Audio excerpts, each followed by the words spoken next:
Just in the last hour or so, we've had news through that the Iranians have launched a rocket attack on a base in Iraq. We'll show you where that base is now. This is a rocket attack in retaliation for the US assassination of the head of the Iranian Revolutionary Guard, General Iran Suleimani. So this base is to the west of Baghdad. It's been a base, the Al-Assad Air Base, that's been used for quite some time for US troops.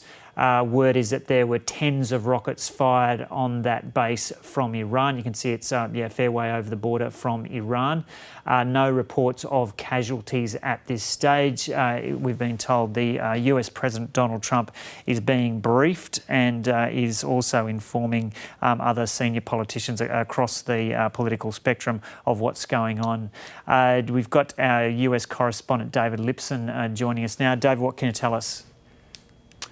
Yeah, well, g'day Joe. The latest is we have a statement now from the Pentagon that confirms at least a dozen missiles have been launched from inside Iran and have actually hit at least two US bases inside Iraq. So I'll read you some of that statement. At approximately 5:30 p.m. EST, that's Eastern Standard Time in the United States, so about almost 2 hours ago, Iran launched more than a dozen ballistic missiles. I'll come back to that point, against US military and coalition forces in Iraq. It's clear that these missiles were launched from Iran and targeted at least two Iraqi military bases holding US military and coalition personnel. Al-Assad base is one of them, and Erbil is the other one. Now, the reason that I mentioned ballistic missiles is that that is clearly only within the capability of Iran itself, not just its proxies. So this does seem to indicate a clear escalation in the conflict that has been going tit for tat for several weeks now, much longer depending on how you look at it. But really the response from the US is what we're watching very closely on now. And I think that will probably depend largely on the sorts of casualties that we will or won't see inside these bases. So the bases hold not only American soldiers but coalition soldiers as well, so Iraqis, possibly some others, indeed from the United States allied countries. But there is a little bit further on that statement. It goes on to say, we're working on initial battle damage assessments, and as we evaluate the situation and our response, we'll take all necessary measures to protect and defend US personnel, partners and allies in the region. So this is a response from Iran that the Pentagon was very much expecting, was very much ready for, and so not unexpected, but certainly a clear escalation in this conflict. Okay, David, so just take us back a few steps. We had this news come through several days ago about the assassination of this general, this senior Iranian general. Take us through what happened back then, and that was in Iraq, wasn't it? Yeah, that's right. It was at Baghdad, or just outside Baghdad airport. Qasem Soleimani, who is or was the top military general in Iran, a very important and powerful figure, not just in Iran, but right throughout the Middle East. He was responsible for coordinating many of Iran's proxies, which have worked against the interests of the United States and Israel in particular, as well as other US allies. So that strike against him was in response to what we'd seen in the days and weeks prior to that, an escalation in tensions. We saw a rocket strike by Iran, or at least its proxies, its Shiite militia proxies against the US embassy in Baghdad, and that resulted in the death of an American contractor. Now, from reporting that we have seen out of the United States in recent days, that attack in particular, followed by pretty violent protests at the US embassy, really infuriated the President Donald Trump. He was watching very closely. He said to reporters on New Year's Eve that he was not going to allow another Benghazi, and that, of course, is in reference to the attack on the US embassy back in 2012, in which the ambassador there, the US ambassador, and 3 other officials were killed. It seems that from that point on, the president was very much on a course to deal a serious blow to Iran. It came as a big shock, not only to Iran, but to the Middle East, and indeed the United States' allies as well. Everyone, it seems, has been scrambling to sort of deal with the repercussions of that strike. And we've seen those enormous protests, those outpourings of grief in Iran and Iraq and elsewhere in the Middle East as to the death of such an important commander. As a result of all of that, that's where this expectation was that Iran was going to retaliate. Iran described the attack on Qasem Soleimani as an act of war, and as such, we have been waiting to see how they would respond. Well, we've seen at least the start of that response. We don't know if this will be the end of it. We also know that Iran has scrapped its adherence to the 2015 nuclear deal. So potentially they could be now working towards enriching uranium to make a nuclear bomb, which experts expect or predict could be done in under 6 months, possibly as short as 2 months. So from here, it's very much unknown. It's very precarious, and indeed the president, we're told, as you mentioned, is watching very closely. We did have a statement from the president's press secretary, Stephanie Grisham, who said, "We are aware of the reports of attacks on US facilities in Iraq. The president has been briefed and is monitoring the situation closely and consulting with his national security team."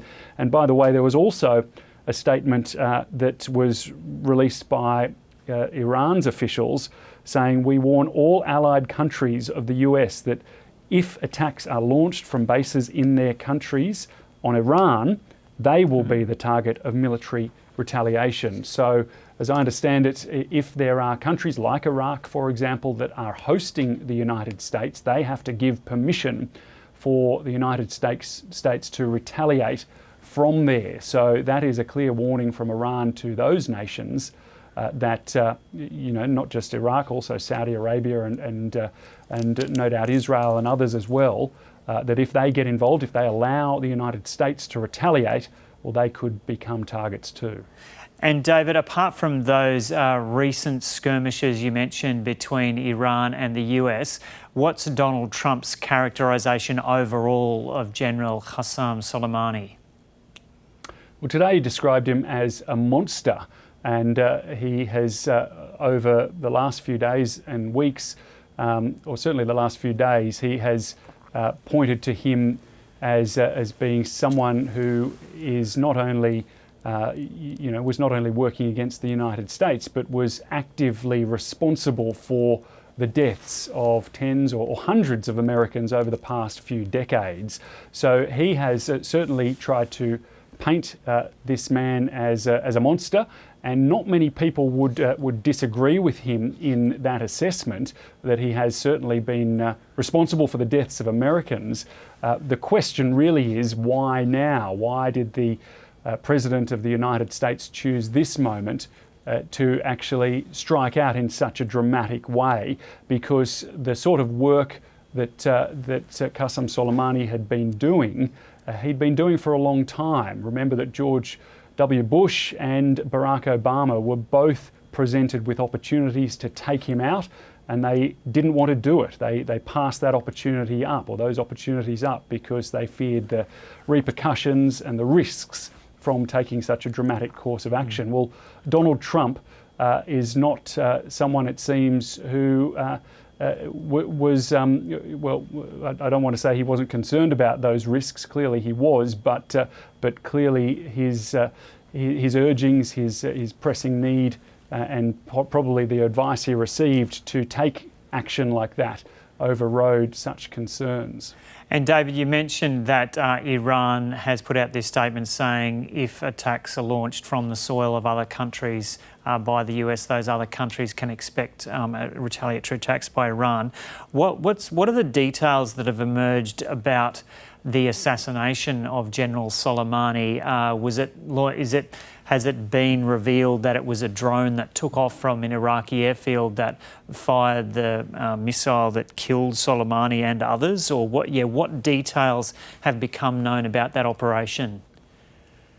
Look, the only details that I'm aware of is that it certainly came from a drone. I believe it was from Iraq. I just can't recall at this time. I don't know if that attack itself would trigger that warning from Iran. That warning has come since that attack. Certainly Iraq would be concerned. It's worth pointing out too, of course, the US has a very strong presence in Saudi Arabia as well. What happened yesterday here in Washington is that the Deputy Defence Minister of Saudi Arabia came for a meeting in the Oval Office with Donald Trump, and unusually, that meeting was not publicised by the White House press people. Normally, you would get some detail, or at least mention that the meeting was taking place. Occasionally you get a full readout, a background briefing, if you like, on what was discussed. Well, there was no mention whatsoever. So the only way that we heard about it was when the Saudi Arabian Deputy Defence Minister himself tweeted pictures of that meeting, and indeed said that he had come to Washington to convey a personal message from the Crown Prince of Saudi Arabia, and that they wanted to discuss the bilateral ties with the United States. Now, some took that as a somewhat pointed tweet, that perhaps Saudi Arabia was nervous or looking to reposition itself in terms of that bilateral relationship. But not long after that tweet became public, and the President and his administration were criticised for being less transparent than Saudi Arabia, the President himself did tweet as well and confirmed that meeting take place. I mention all of that just because so many of the United States allies have been jittery, or worse. Of course, we saw the Iraqi parliament in the last few days vote to expel all US troops from Iraq. Now, that vote was not binding. It's an interim government in Iraq, and as such, it doesn't look like the United States is going to be leaving Iraq anytime soon. They certainly don't want to. In fact, they're sending additional troops into the region. So there's a lot of confusion around everything that's happening, but certainly these missiles, more than a dozen of them that have hit 2 military bases, largely US-run bases inside Iraq, have ratcheted up the issue here. Okay, now if viewers are just joining us, I might take this opportunity just to go back through this breaking news that's just come through in the last kind of 40 minutes or so. So in the last kind of several hours, Iran has launched a retaliatory attack after that assassination of top Iranian General Soleimani. The attacks, it sounds like tens of missiles have been directed towards 2 facilities in Iraq, and we'll just show you where they are on the map now. And they're kind of deep inside Iraq that these missiles hit these facilities. So there are facilities where there are significant numbers of US troops. There's no word at this stage if there's been any or injuries or fatalities. One was at this air base, which is just to the west of Baghdad, the Al-Assad air base, and another air base has been hit. We just heard this from our US correspondent, David Lipson. Another air base has been attacked there in the north of the country in Erbil. The White House has put out a statement saying the president is being briefed on what's happened. Of course, we've heard Donald Trump say in the last 24 hours even that there will be a severe response if Iran was to attack US facilities. There's no indication of any US moves at this stage, and Iran has said it would take revenge for the killing of Soleimani, and it has Yeah, so Iran has claimed responsibility of this and said that countries that are hosting US bases where there are attacks on Iranian people and assets from can expect to be attacked as well. We've got our correspondent David Lipson there in Washington. Dave, yeah, you just mentioned the Iraqi reaction after this assassination on its soil. The Iraqis were infuriated about this, weren't they? Yeah, well, they were, I mean, you've got to be a little bit careful when we talk about the Iraqis, because the Iraq is still very much a divided nation, and indeed there are, half of the well, I don't have the percentages, but a large portion of the nation that very much support the United States and it being there, and then a very large portion of the nation that does not support the United States. Either way, the action that the US took was on their soil, and they fear that once again their soil will be used as a major battleground. Their civilians, their people will be caught in the middle of another awful and bloody battle, potentially with Iran, perhaps involving the United States. No one really knows where this will go. But look, it's probably worth pointing out, Joe, that even though this is a very serious escalation in the back and forward between the US and Iran, we've got to keep things in perspective. Remember, the United States strike actually took out the top general of Iran. Now, an equivalent response by Iran, if you look at this, would have been to take out one of the United States' top military generals. Now that, as far as we know, has not happened. It's very unlikely, even though there's a lot of fire and fury in these more than a dozen missiles being launched on American air bases. They're pretty big air bases, from my understanding, and it's unlikely that there would be casualties. So this may fit into that threading of the needle that we've heard a lot about in the last few days, that Iran has to undertake, because they need to show a serious response, a serious retaliation, but at the same time they obviously are severely outgunned by the United States, and the US president has shown very clearly that he is not going to take any more American casualties lightly. As such, they wouldn't want to poke the tiger in the form of the United States any more than it's been poked. So, in a way, we talked about the ramping up or the opening up of nuclear enrichment happening as one step in that, a show of defiance and force by Iran that they were retaliating in that way. Here we have a much more obvious and dangerous display of force, but not one, as far as we know, that has taken out a top US general. And as I say, that would be very unlikely from these strikes.